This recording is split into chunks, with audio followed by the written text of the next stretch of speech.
सारे देश में प्रोपेगेंडा किया जा रहा है कि ये लोग जो विरोध कर रहे हैं इस डील का, वे लोगों को बिजली नहीं देना चाहते।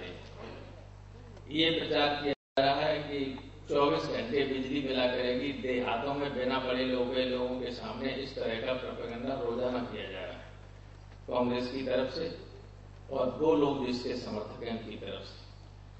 अभी मेरे से ठीक पहले बोलने वाले विद्वान वक्ता ने सारी बात स्पष्ट कर दी। आज की तारीख में हिंदुस्तान में जो थर्मल और हाइड्रोइलेक्ट्रिक जनरेशन है, स्थापित क्षमता 1,35,000 मेगावाट के आसपास, और एटॉमिक एनर्जी से जनरेट होने वाली जो पावर है वो है केवल 4120 मेगावाट। 2012 में ऐसा उम्मीद की जाती है कि हम 2,10,000 मेगावाट तो पैदा करेंगे बिजली थर्मल पावर और हाइडल से, और इसमें 4400 मेगावाट एटॉमिक एनर्जी की और एडिशन हो जाएगा। अगर हम ये भी मान लें कि 2012 से लेके 2000 के बीच में हम 1 मेगावाट बिजली भी नई पैदा नहीं करते हैं थर्मल या हाइडल से, और केवल इस एटॉमिक एनर्जी के जरिए इस डील के माध्यम से हम 20,000 मेगावाट बिजली पैदा करते हैं, तब भी वो कुल स्थापित क्षमता की 9.5% हो। तो ये बिल्कुल झूठा प्रोपेगेंडा है कि इतने बड़े पैमाने पर बिजली पैदा होगी, और जो होगी पैदा वो दुगनी कीमत पर होगी। इसकी बात भी बहुत बड़े विद्वान लोग यहाँ बैठे हुए हैं, एटॉमिक एनर्जी से जुड़े हुए भाभा एटॉमिक रिसर्च सेंटर के डायरेक्टर है, और जो आपका एटॉमिक एनर्जी एक कमीशन है उसके चेयरमैन है, और विद्वान लोग हैं, सारे लोग।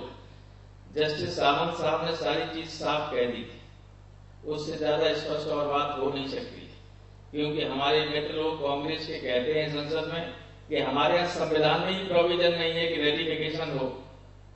और किस तरह से जस्टिस सावंत ने बताया कि अगर हम बिना रेटिफिकेशन के संसद के इस डील को लागू करते हैं तो वो न केवल अनडेमोक्रेटिक होगा बल्कि अनकॉन्स्टिट्यूशनल या इलीगल भी हो। जहां तक सोवरेनिटी का सवाल है, सोवरेन विदेश नीति का सवाल है, ये जो एटॉमिक एनर्जी डील है अमेरिका और हिंदुस्तान के बीच में, इसको हाइड एक्ट से सेपरेट करके नहीं पढ़ा जा सकता है। हमारे अधिकारी या तो इसके जाल में फंस गए अमेरिकी अधिकारियों के, और उन्होंने इस तरह का ये एग्रीमेंट बनाया जिससे जो हाइड एक्ट में बिल्कुल स्पष्ट तस्वीर है उसको छिपा के नए शब्द चयन करके ऐसा एक प्रस्तावित एग्रीमेंट सामने रख दिया जिससे सीधे सीधे लोग ये न समझ सकें कि कहां हम अपनी संप्रभुता को बंधक बना रहे हैं, कहां हम अपनी विदेश नीति को बंधक बना रहे हैं, कहां हमें ये तय करने की पूरी स्वतंत्रता नहीं हो सकती है कि हम किस देश से किस तरह के रिश्ते रखें। जो ये टाइटल है जिसका US and Indian nuclear corporation, इसी जिसको हम हाइड एक्ट कहते हैं, इस 2-3 सेक्शंस को मैं केवल कोट करूंगा, 2 मिनट लूंगा। Section 102 sub section 6, it is in the interest of US to enter into agreement for nuclear cooperation arrangement pursuant to section 123 of the Atomic Energy Act of 1954 with a country that has never been a state party to the NPT. If 102 and 6 B, the country has a functioning and uninterrupted democratic system of government, has a foreign policy that is congruent to that of the United States, and is working with the US on the key foreign policy initiatives related to non-proliferation. मतलब America के साथ मिलकर, अगर वो देश America के साथ मिलकर अमेरिका के अनुसार अपनी विदेश नीति का संचालन करेगा तो ये लागू होगा। और इसी में मैं स्पेशली इसलिए 2 का पैराग्राफ आपके सामने रखना चाहता हूं कि ईरान का 2 जगह उल्लेख आया है हाइड एक्ट में, section 103B subsection 4 with respect to South Asia, to secure India's full and active participation in US efforts to dissuade, isolate, and if necessary, sanction and contain Iran from its efforts to acquire WMD, including a nuclear weapon capability. इसके लिए हिंदुस्तान काम करने के लिए विवश होगा इस संधि पर हस्ताक्षर करने के बाद कि ईरान किसी तरीके से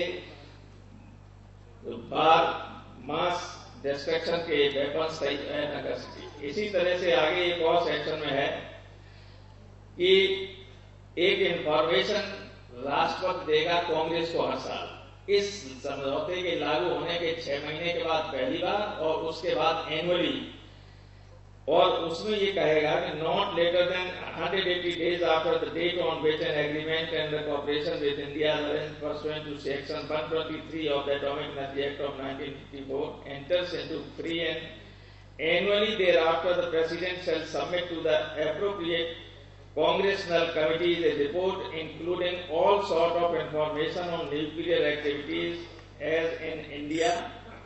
और इसमें सारी बात है कि उसने कितना यूरेनियम लिया, कितना माइन किया, कितना मिल किया और कितना यूज किया।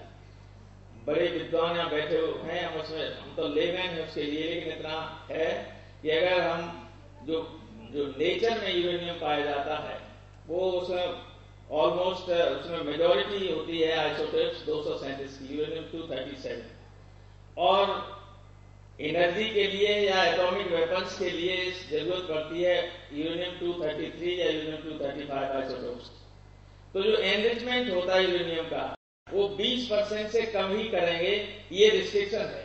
20% से ज्यादा एनरिचमेंट अगर होगा तो उससे एटॉमिक वेपन्स तैयार हो सकते हैं, ये खतरा है।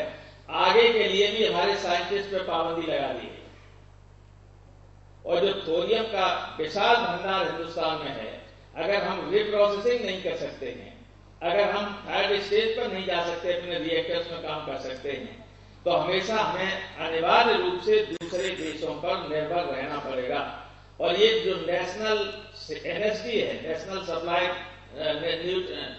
न्यूक्लियर सप्लाई ग्रुप, इन कंट्रीज की कंसेंसस होगी इस एग्रीमेंट के बाद भी IAEA के तहत, तभी सप्लाई हिंदुस्तान को की जाएगी। 45 देशों में से अगर एक भी देश मना कर देगा तो आपको सप्लाई नहीं की जा सकती। तो ये पूरी तरीके से हिंदुस्तान को जकड़ लिया है। हमारी विदेश नीति अब हमें ये तय करना, अमेरिका तय करेगा कि आपके ईरान से रिश्ते कैसे हों, अमेरिका तय करेगा कि आप चाइना से रिश्ते कैसे रखते हैं, अमेरिका तय करेगा कि आपके पड़ोसी देशों से आपके रिश्ते कैसे हों। तो where is the sovereignty of the foreign policy, where is our sovereignty? Sovereignty, जाबोदा ने कभी कहा था, sovereignty is the supreme law और subjects and citizens unrestrained by law. और यहाँ दूसरा देश कब्जा कर रहा है, दूसरा देश हमको डायरेक्शन दे रहा है कि हमें किस तरफ जाना है। तो न तो बिजली के मामले में सही बात है, और न विदेश नीति पूरी तरह से बंधक हो जाएगी। इसके बाद हमें अमेरिका की तरफ पूरी तरह से धकेल दिया गया है। दुर्भाग्य से सोवियत यूनियन का डिसइंटीग्रेशन हुआ, उसका नतीजा ये हुआ कि मनमाने तरीके से अमेरिका सारी दुनिया में जो चाहे तो फैसला करवा लेता है, और हिंदुस्तान को पता नहीं, हमारे प्रधानमंत्री को या हमारे अधिकारियों को जो बैठे हुए हैं क्या हो गया, या डरते हैं या डरते हैं उनके सामने। असली अपने सारे हितों को तिलांजलि देकर मनमाने तरीके से देश के इंटरेस्ट के खिलाफ काम हो रहा है। आप विद्वान लोग सब बैठे हुए हैं, आप माहौल बनाने का काम करते हैं। ये जो प्रोपेगेंडा हो रहा है कि बहुत अच्छा डील है, इसके खिलाफ आपको लिख करके सड़क पर आकर भी विरोध करना पड़ेगा। इन्हीं शब्दों के साथ मैं आयोजकों को इस बात के लिए धन्यवाद देता हूं कि मेरे जैसे मामूली आदमी को भी यहां बोलने के लिए बुलाया। बहुत बहुत धन्यवाद।